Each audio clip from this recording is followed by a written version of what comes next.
Welcome home, brave heroes. I'm Ash, this is HeroQuest, and it's time once again for the BwodeCast, the official podcast of HeroQuest, the only podcast of Amalgam Ash Studios, LLC. And now we are syndicated on several platforms. It is audio only, no video to speak of. That used to be a YouTube luxury when I was filming the podcast, but now, since it originates from RSS.com, it's audio. It's thrown out to a bunch of different platforms. If your favorite platform does not have it, drop me a line down below in the comments, and I will immediately look into seeing if I can't get it on that platform for you. Whatever it is, just let me know. The more education I have about this stuff, the better we all are. So, today's episode, I wanted to talk about something that could very well be a slippery slope into a deep rabbit hole that leads to a land that is far beyond the scope and scale of my humble dungeon crawl podcast. And I'm not sure how long I'll be going on about this. We might talk about it for the standard half hour. So pull out that set of paints and get your miniatures primed and ready.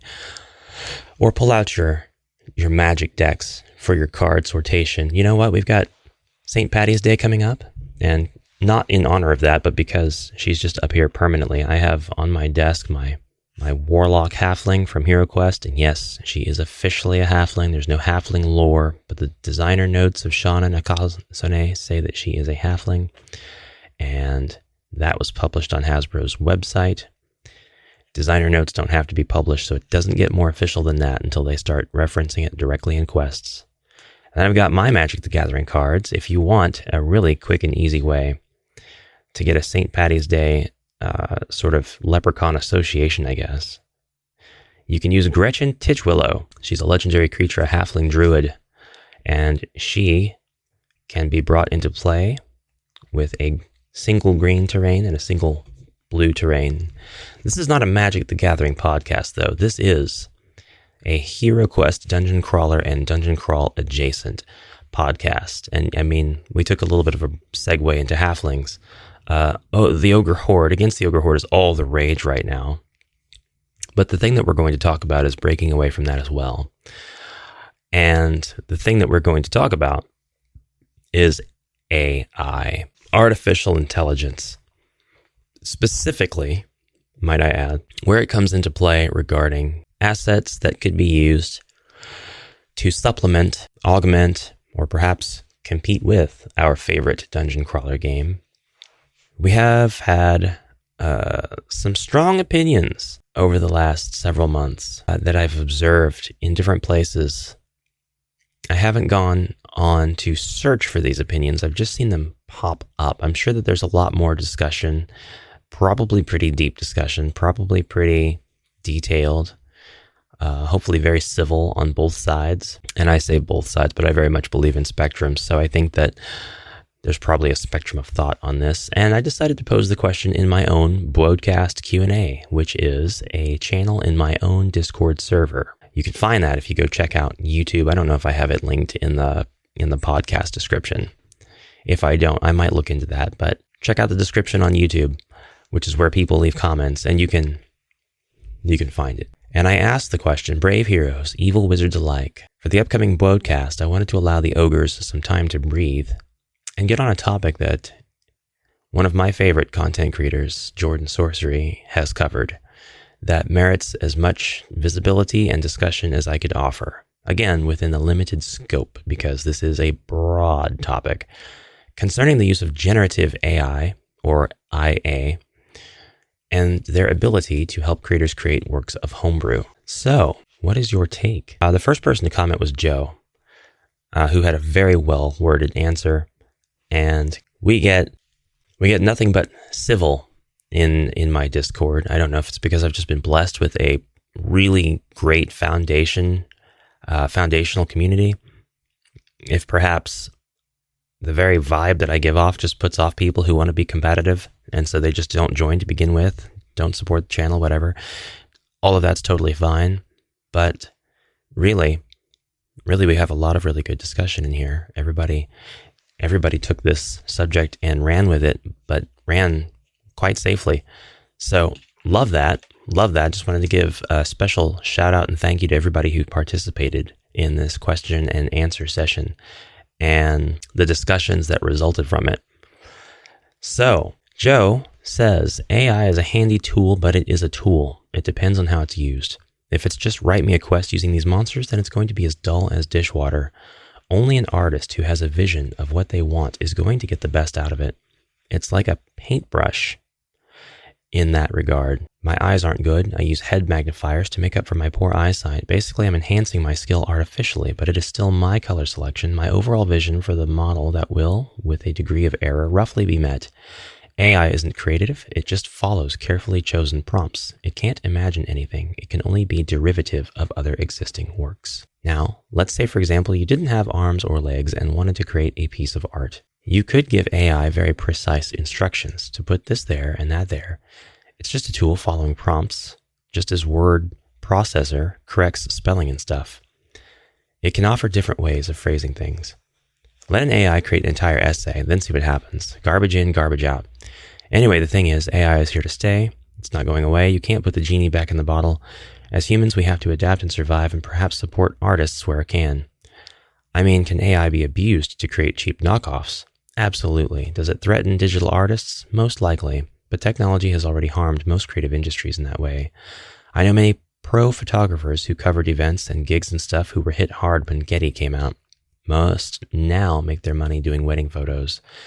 It's unfortunately progress, and as said, nothing can be done to put the genie back in the bottle. So I'll hold off on commenting because my comments get a bit long-winded, and I don't have anything bad to say. I don't have anything really objective to any of that to say at this time. But I do want to go through several more of these comments before I break in with my own commentary to respond. I want to make sure I have time to give everybody a voice who participated in this Q&A. Rudolph 666, another great follower of the channel, very active member of the Discord. It's how you use it and when. Example, I used AI for a particular quest I made for a particular jam. How? I had written a riddle, but was afraid it was too hard. My other half, who does not know anything about fantasy, said it was. So I put the riddle to the AI and asked the 5 guesses, and it got it at guess 2, so I know it's okay. On the other hand, if I had used it to create the riddle, I think I would suck. Or I would think I suck. And to make homebrew cards for yourself and maybe others for free. We can't all be artists and graphic designers, and nobody would hire them for homebrew. I employ one for my company, not my hobby. Maybe you should give her a side project quest. Laughing emoji. Just to disclaim. I don't know. Sounds like a good idea. Jace came in with this following comment. The morality of it depends on the use and transparency. If I wrote a quest or campaign and wanted it to reach across different languages, I could use translation AI to do it. But if I had the AI write a quest in multiple countries, then I'm not really the artist anymore. A producer, director, sort of. If you're using AI art, it is morally the same as if you're photoshopping or using tracing paper on your favorite comics. Are you doing a parody or stealing an IP with an artificial accomplice? If you're selling it, does it directly infringe on copywriting or trademarks? If you're sharing it for the masses, know your audience or using it for personal homebrew, check with your group. If there is no absolute right or wrong, there is no absolute right or wrong unless a law is broken, fraud, counterfeit, etc. I used spell check back in high school. Guess in a way that is AI. Now there are built-in autocorrect that does spelling and grammar. You, me, and who knows who else probably use more AI than we know. I do have a response to this one that I want to break in with real quick. I would replace the term AI here with technology. AI is a very specific kind of technology. AI, we've used this term for things in the past, different technologies in the past, for sure, including here's a very static set of instructions. It's artificial intelligence. Well, looking back now, of course it's not. But that's largely because there's no intelligence in following a specific set of instructions. And using something that is generative or uses predictiveness to get things right and learning, machine learning, these are things that are quite distinct from a program that checks every keystroke to see if a word is spelled correctly according to a pre-existing static database. Even if the database was dynamic and you had a team of people constantly updating it, or people who were able to get in and edit the database anytime publicly like a wiki, this technology would be pretty centralized still. It would be centralized through its use and through its scope and scale. And the artificial intelligence subject is quite different than just that. Of course, you could use it to spell check something. You could definitely use it to spell check something. You could definitely use it to translate something. And we've had technologies that can spell check and translate for a long time that are checking against an existing database. Pocket translators check against their own internal database. But this isn't the same as the current generative AI of which we speak. So just wanted to break in with that. And we'll go on to the next commenter, EctoLibris. Ecto says, it cannot be stated enough that AI doesn't make art. It collages pictures from existing sources and blends them together, full stop. Nothing in any AI illustration was created from whole cloth by the algorithm. Nothing. As a graphic designer and artist, I don't personally agree with the use of AI for commercial art. However, if you are not selling it or trying to pass it off as something you made, sure, go nuts.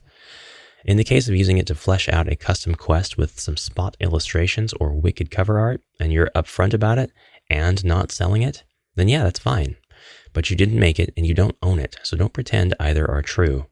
That being said, there are libraries of royalty-free art all over the internet for personal and commercial use sanctioned by the originating artists. Maybe start there first. FrothyByte commented, interesting topic we have here. I'm no AI expert, but here's how I understand it. These tools start with a basic model that then needs to be trained with a data set. Once trained, this tool can generate new, original content that is influenced by the training it received.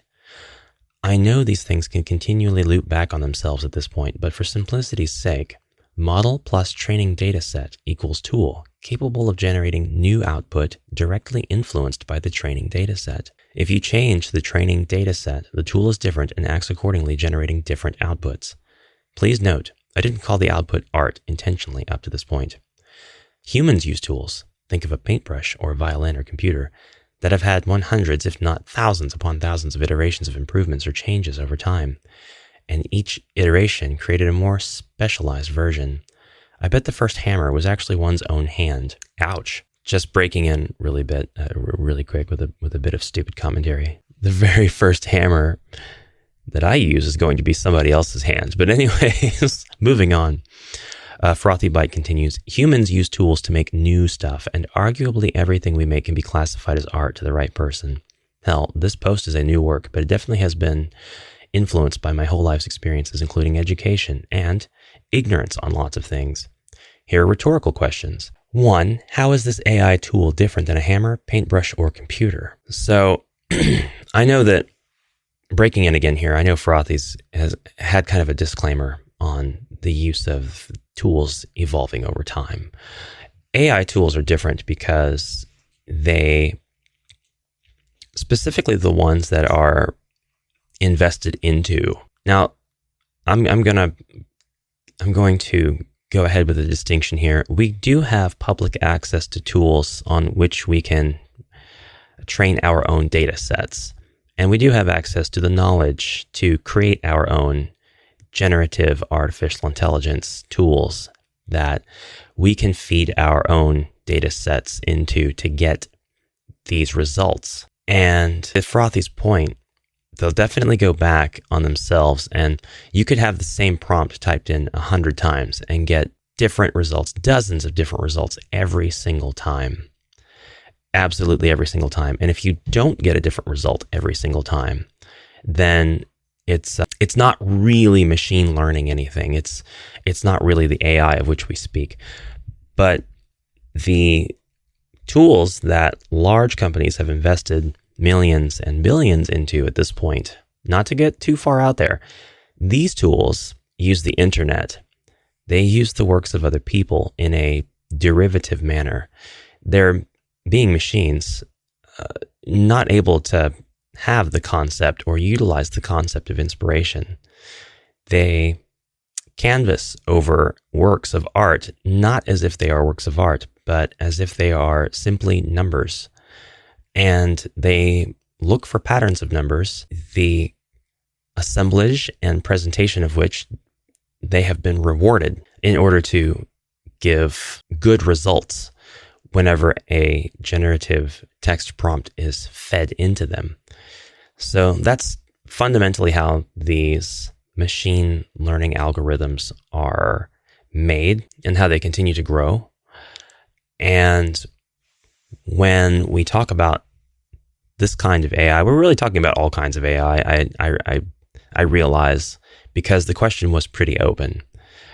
And I don't think that it's a big problem or some revolutionary terrible thing that people are able to create their own data sets and make their own AIs that are isolated to the data that they feed, the data that they have the license and right to feed into the machine learning algorithm.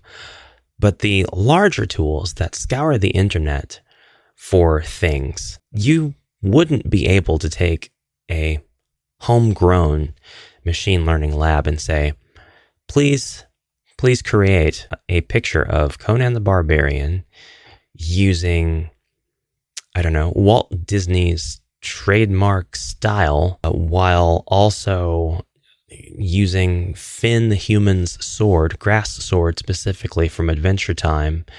And I would also like him to be standing over a damsel in distress, and I would like that damsel to be Marge Simpson. An AI that scours the internet is going to be able to put this together. The AI that you make at home probably is not going to be able to put it together. And if it can, then you have not fed it images and data that you have the license to use in that way. I guess unless you're allowed by fair use to use things for that. But the output, what then can you do with the output?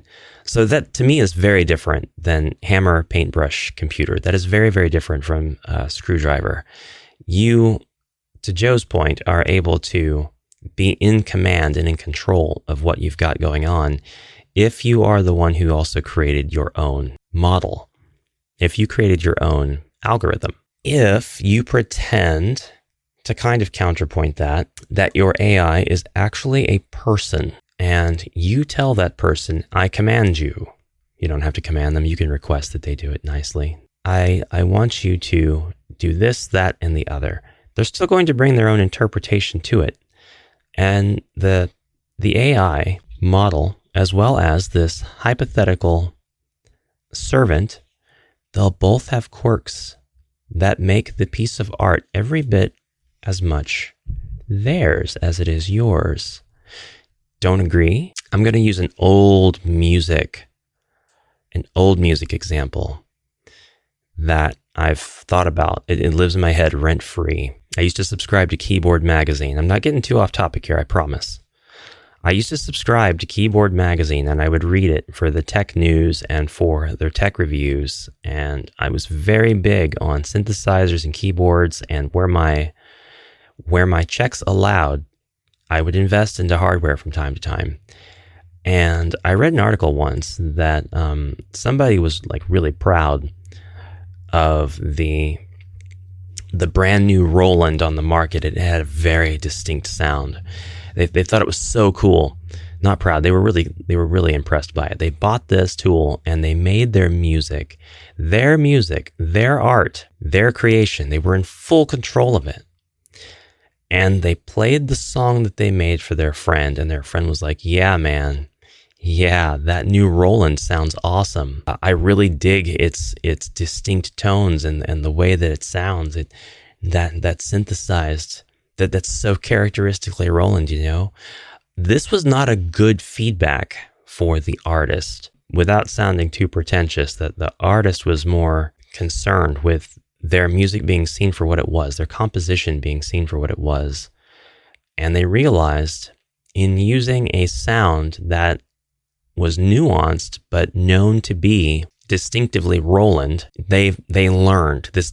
It dawned upon them, the great realization that a lot of creatives have at some point. The tool that I used is known for being this tool, and there comes a point where the tool is more known than the works that it's helping to create. That's not phrased quite the way I want it to be. When someone looks at your work, they see the tool rather than the work itself, you know? So in a way, Roland made the song. They didn't make the composition. They didn't decide the scale or the tempo. They didn't decide which notes would be which lengths. They didn't come up with the melody, the harmony, or any of the chords. But when you hear the song, you hear Roland. And that needs to be a legitimate point for some artists to consider, if not all. The tool that you're using has a very distinct style of its own. Now, you can go back over it. You can go back over whatever you've created, and you can make it more yours than has been taken away from you by usage of the tool. And that is phrasing that I think that's something that I believe in. I do agree that using a tool like this takes away from you as an artist. You could, in Joe's example, I'm not picking on Joe. Joe made excellent points, and this is one of them. In Joe's example, is someone who's disabled, who needs these tools to be able to create art that they cannot create through conventional means. Someone who may lack the use of their hands and who may not have the ability to learn to paint with their feet or mouth. And I mean, imagine such a lifestyle would be extremely challenging on its own anyway, but there have been, I bring up these points because there have been artists who were differently abled throughout the ages that make incredible works of art that rival a fully abled person because they learned to paint using different parts of their body. And that was, it's relevant to bring up in this case. But if you are using it because you don't have the ability to paint in any regard, then the work is still very much something that is the tool. It is following instructions, perhaps to the pixel. If that's true, if that's absolutely true, then it's not quite the same as the machine learning AI that we're talking about. It is, again, a very static set of instructions that a computer's following. So in that example, we're more talking about a very intelligent instruction following paint program, which of course you could use AI for if it had the capacity to remember all of the data on a given canvas that was, 4,000 pixels by 4,000, whatever, and keep that information up there without destroying any of it while you gave it instructions that were specific and you had the ability to undo or whatever. All of that's fine. That's a good use case for computers in general. Not quite the case for AI, though. Not quite the case for AI because you don't need it to be AI to carry out those instructions. Now, we could go ahead and transpose the artist into a human who, they were already a human, but into another kind of human who is fully privileged, fully abled. Perhaps they have a creative vision and they simply don't have the ability to make the art that matches the level of quality that they imagine in their head, or they don't have the time to learn how to make that art. And that is going to be the vast majority of artists in quotation marks, because they're not the full artists. They're only about half the artist, if that, making the work. That's just my ignorant opinion. That's going to be using generative AI. That's going to be the vast majority of artists in this sphere today that are using AI.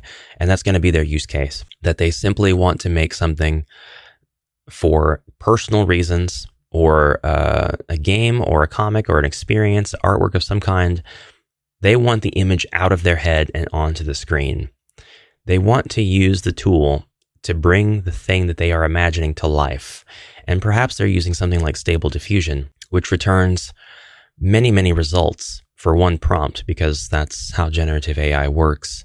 It doesn't have an exacting single result to give you. It is taking stabs in the dark with a little bit of light, and it is relying on your feedback to tell it that it does have enough light or it needs a lot more.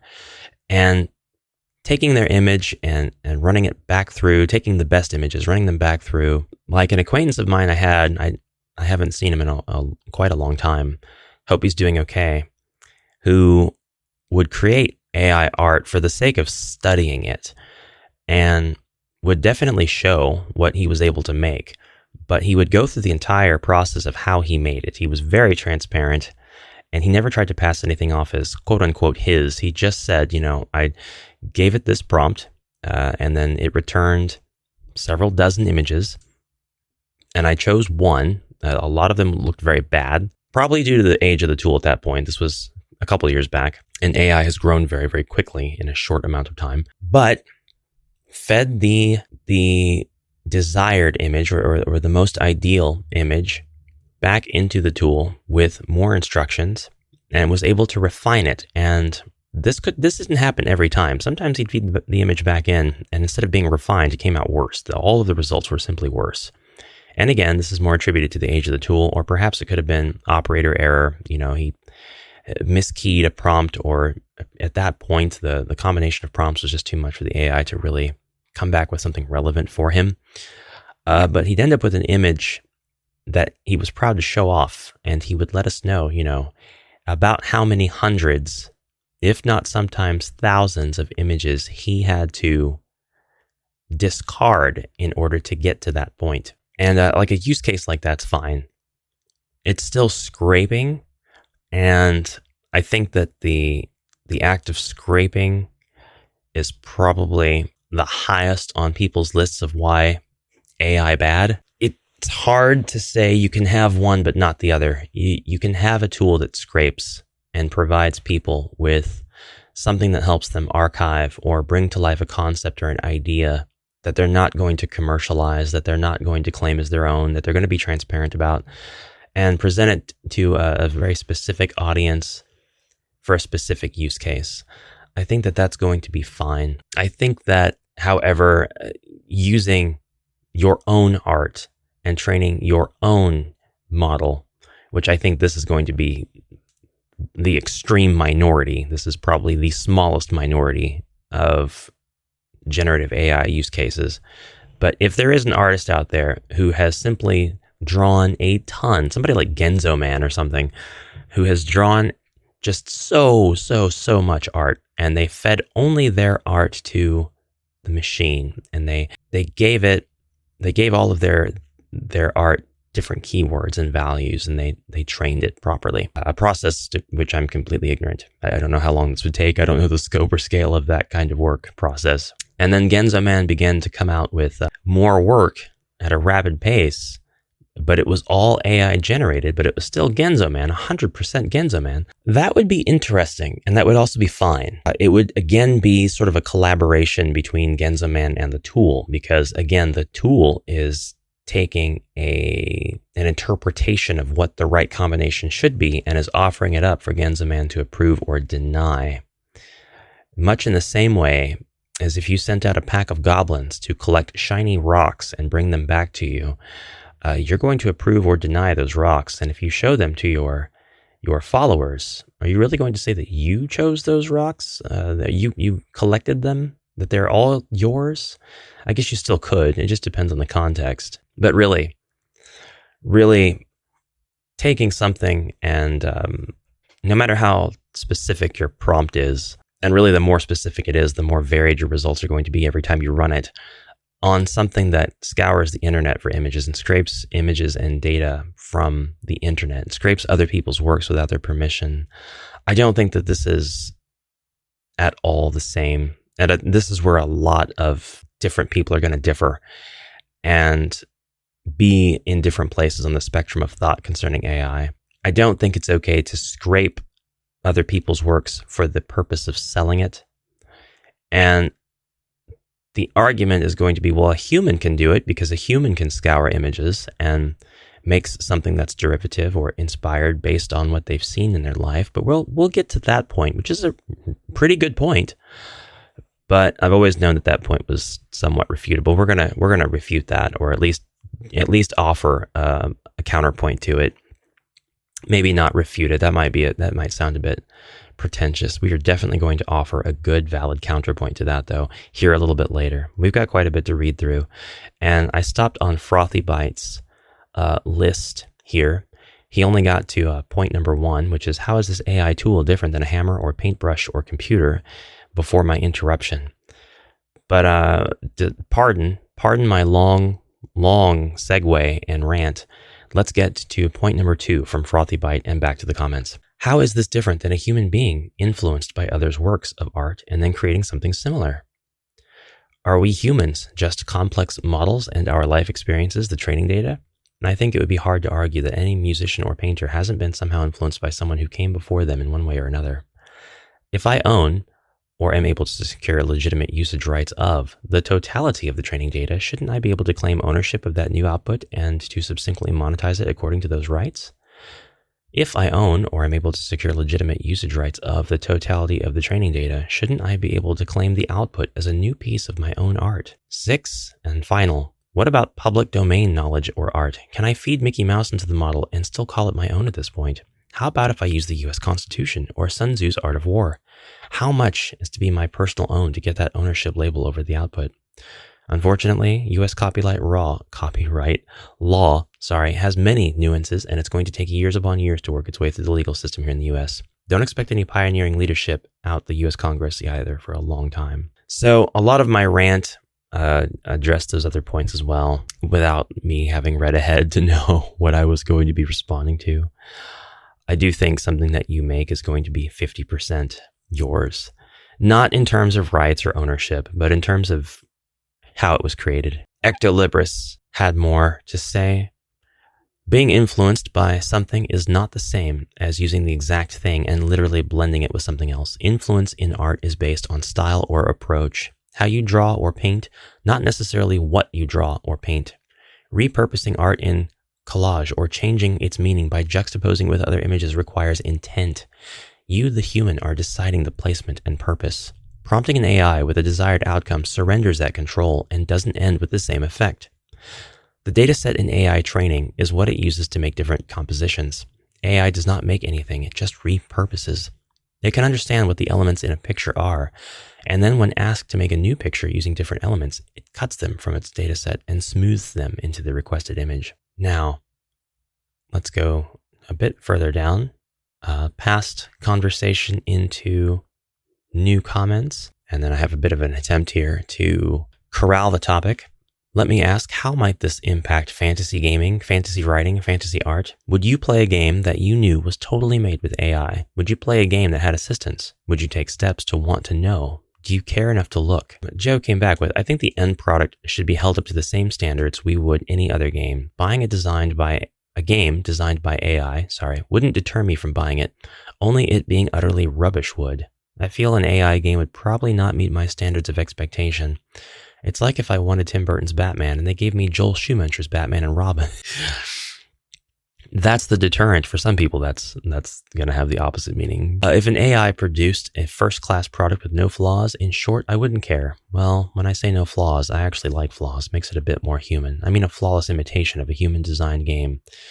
There would be human oversight in such a game, though. A lot. It would be needed. EctoLibris says, I would never willingly support a game if I knew it was created, aided, or informed by AI, and if there was even a hint that it might be, I'd definitely want to know. A lot of my Kickstarter purchases are based almost purely on the art. Myth, Agents, Vast, Leviathan, Wilds, all amazing art, and the artists in almost all cases were an integral part of the game's development. I really like seeing the dev teams and their different contributions. FrothyByte said, I like how Joe phrased it. The game would need to stand on its own merit. I think I'd evaluate it just like any other purchase decision. Do I think I'm getting equal or greater than my personal subjective value than what I pay? Then definitely I'd pay for it. I think there's ethical considerations in that subjective calculation too. I've decided against buying things in the past because the producer may go against my personal values, etc., for example. So, if I go a little bit further ahead, the conversation somewhat ends. It gets into a bit of a discussion on a couple of nuanced examples. And we see some examples of AI-powered video game NPCs.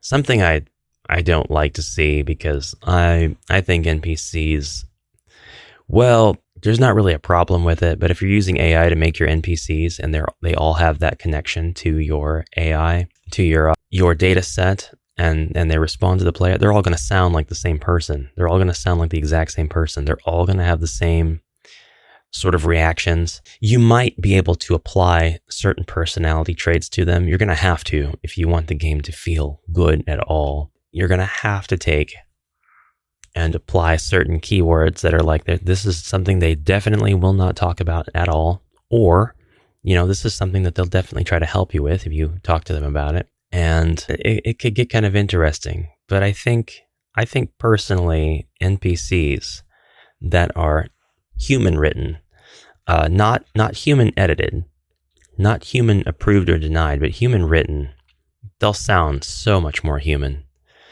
I think there's so many of us that want to sound a certain way, myself included, and we just don't unless we have the correct prep time and script writing time, and we get it all in one take, and we're just at the top of our game. But we're not the same person day to day. Sometimes we're not the same person in the same day, and that kind of goes a little bit outside the scope of the podcast and the channel and everything. But I'm just giving you my realist thoughts here. It's difficult to maintain the best version of yourself at all times, or the version that you would really like to show to the world at all times. Sometimes you do need a bit of a break, or you need to be able to collect your thoughts. And if you are approached in that time, that recharge time, you may not respond to things the exact same way as you would as when you were prepared. I mean, everybody's got reactions that aren't the same when they're unprepared versus when they're prepared. If they do, then that's fantastic. There are probably a lot of exceptions to this. There's probably a lot of people who live in the moment. They are totally comfortable with themselves day in and day out. I mean, I really try to be. I'm not too different when I put on my work clothes and go to work than I am now. The difference is I have to yell a lot because it's a loud place. So you really lose that ASMR voice quality that people claim to hear.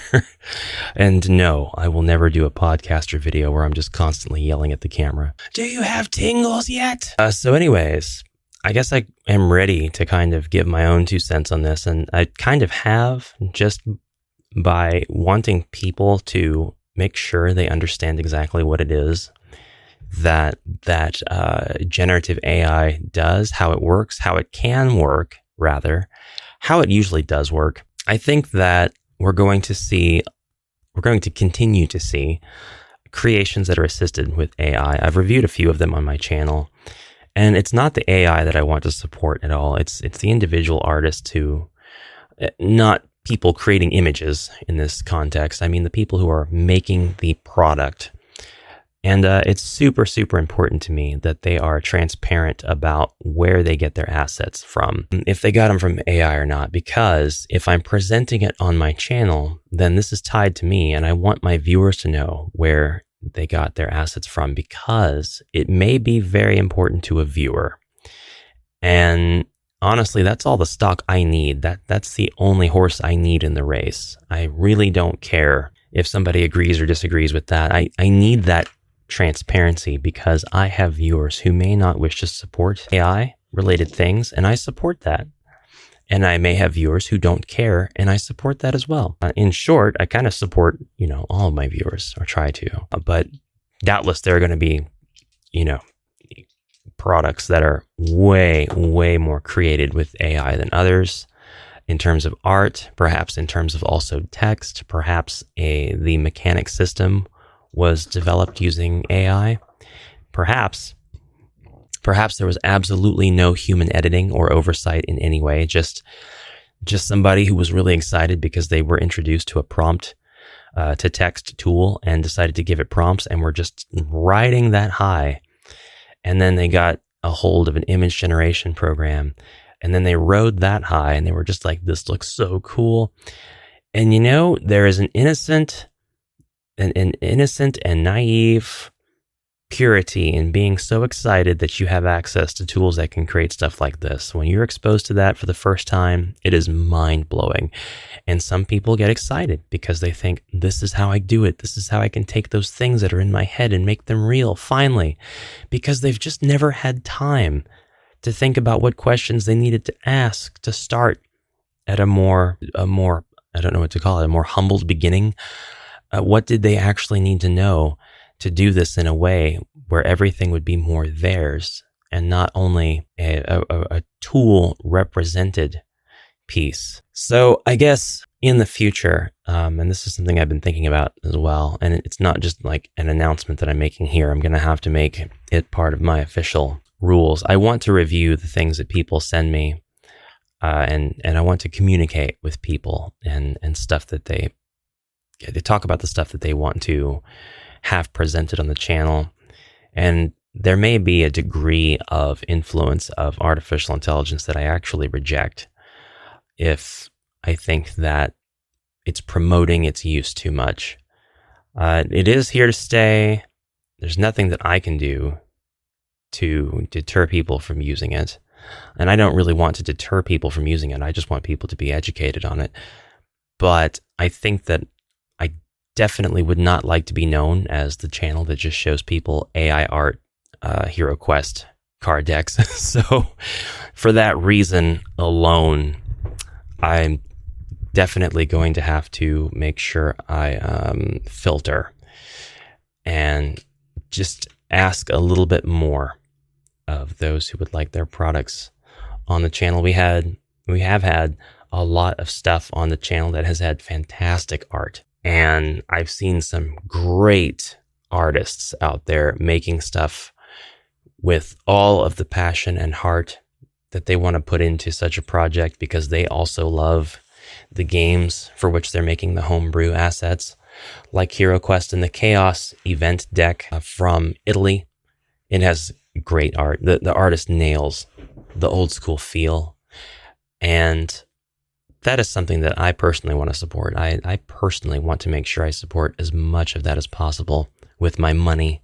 I don't mind talking about and showing off things that are generated from people who may not be the best artists, and they don't really want to. They don't have the money, the resources, or the inclination to hire someone whose time, deserves to be respected. Artists deserve to be paid, so it's completely understandable if you want art, but you can't use art from an artist because you can't afford to buy an artist's services. But if you do know artists, reach out and see if there is anyone out there that would be willing to at least give you access to maybe something they've already made for the purpose of just sharing it with friends on your cards, your cool HeroQuest homebrew card system, something like that.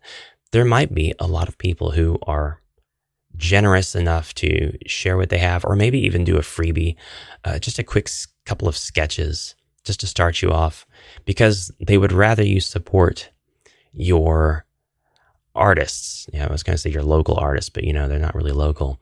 I guess they're local enough if you can get a hold of them on the internet, because it's not as if they're going to mail you the art pieces. But anyways, I would much rather support that. And to be completely transparent with you, I don't want anything that I create to have influence from AI, in generative AI in any sense. I don't use AI for text prompts.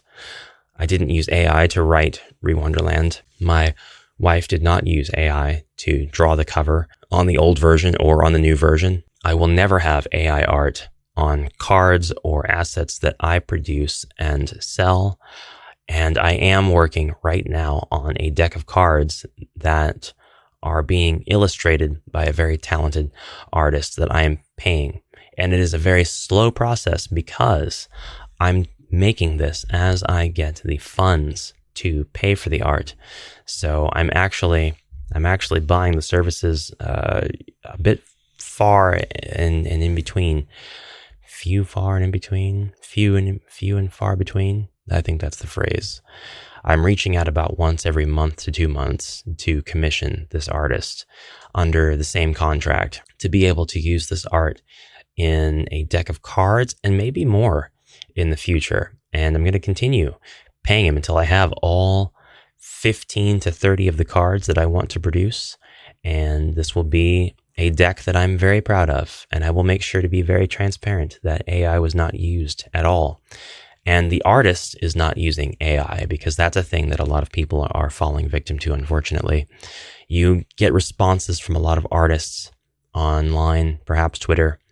And Twitter users, if you are wanting an artist and you ask Twitter for commissioned fantasy art, you will get a lot of hits, and be as choosy and as careful as you want in going through them, because a good portion of them are going to be bots. Another good portion are going to be people who only take your requests and convert them to prompts and feed them to AI to sell you. And then they're going to forget about the transaction and go right on to the next one. I don't use AI for initial drafts. I use my imagination. I don't use AI for anything at all. I did try to use it to learn how to syntax a few commands that I needed for my video editing process when I needed to cut out silence very quickly. And I wanted to use FFmpeg to help me with that. And it did not understand my request at all. It tried to give me a few things that none of which worked. None of which were real. They weren't real examples. I tried asking it how in Adobe Premiere Pro I could very quickly replace footage with footage that had already been cut. And of the 10 different ways it gave me, not a single one was based in reality. They were all, go here, click this button, click this option. The option does not exist. There was no option with that name. There was no way to do what I wanted to do as far as the AI was concerned. So there's plenty still that it can't do. And thanks to the ever-changing nature of the internet, I think that this will always be the case rather than something that only gets better and more refined. And I think that, without leaping way outside the scope and scale, I guess it does leap way outside the scope and scale. I think your local country's regulations will very much put a damper on a lot of the more soulless uses of AI, because there will be fines and fees before too long. But for now we can use it for our personal reasons, our personal purposes. Those of you who are using it for commercial gain, please don't sell trash. Please make sure that you're selling good stuff. I don't like AI art, and yes, it is still extremely distinctive. It still has so many tells. It still makes me feel like the entire product is close to garbage because it just doesn't have soul. If you've got a nephew or, a niece or a family member who's an artist, an aspiring artist, and they would just love to see their art on your cards, I feel like that would sell so much more. That would sell so much better than cards that use AI art. Even if it's a kid's art, a kid's interpretation with crayon coloring of a goblin from HeroQuest as art, I would unironically buy that. Just because I think it sounds like a fun idea, and it's a great way to get some kids involved too. Really great way. And just imagine the look on said family member's face when they see their art on a physical product. Priceless. You can't buy that. I guess you can. You can just buy the cards and then suddenly their art's on it. Priceless. Anyway, guys, this has been a really broad topic, and it's so broader. So much more broad than I could make it out to be. I had some hiccups here and there speaking today, and some throat clears. I'm going to try my best to get those cleaned up and edited so you're not listening to any of that crap. But, the conversation continues eternally. If you want to weigh in, you're more than welcome to get into the Amalgam Archive, which probably merits a name change at this point, and go to the BwodeCast section and sound off. And I will absolutely welcome you to the server. Perhaps you have some very strong opinions on points A or B that I may have made or that one of my viewers have made here in the video. And I'd love to hear them down below in whatever comment section may be available on the podcast platform or on YouTube, preferably YouTube, because I check that frequently. And as always, I thank you very much for listening to me rant and ramble and read. So until next time, brave heroes, I hope you have a fantastic rest of your day, and onward.